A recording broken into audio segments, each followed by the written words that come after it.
After all, the 100 yards from goal line to goal line looked, more or less, like any other football field. It was the context in which that field was crammed, Fenway Park, which hosted an Ivy League contest between Brown and Dartmouth for the first time in 94 years. Since they told us we were going to be here, this has been something that's been on everyone's minds. No matter how the rest of the season went, we were thinking about this game, senior kicker Brett Estes said before kickoff. This is such an awesome experience. It was like nothing we've ever experienced, said Coach Phil Estes afterward. Our guys were really excited. Anytime you get an opportunity like this to play in such an iconic stadium with such great tradition and history, I'd do it again in a minute. Unfortunately for the Bears, the scene between the lines was all too familiar.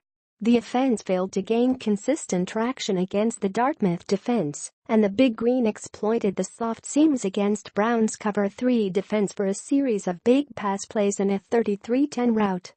It marked the 6th straight loss for the Bears, whose only wins this season have come against in-state foes Bryant and Rhode Island.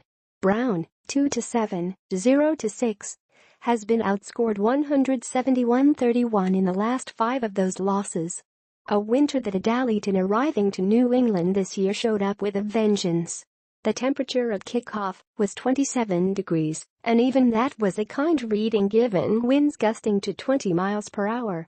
That and a lackluster first half helped thin out the more than 16,000 fans in the seats, many of them preferring the comforts of the suites around the park.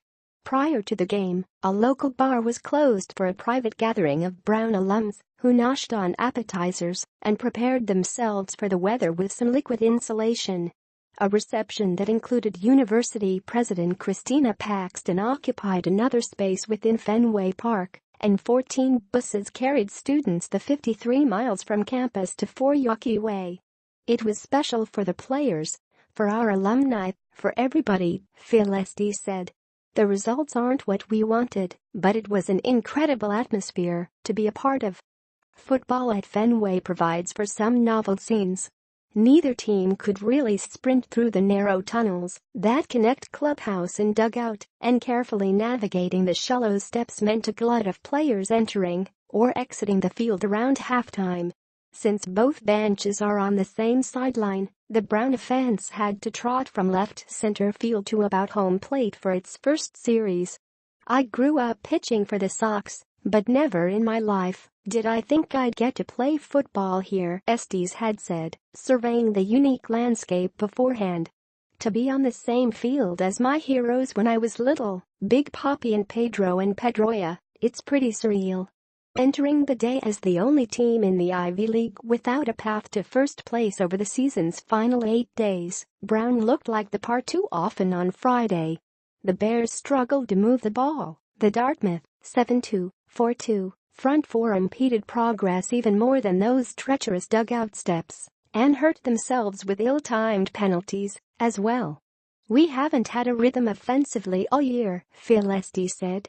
We seem to find a way to shoot ourselves in the foot.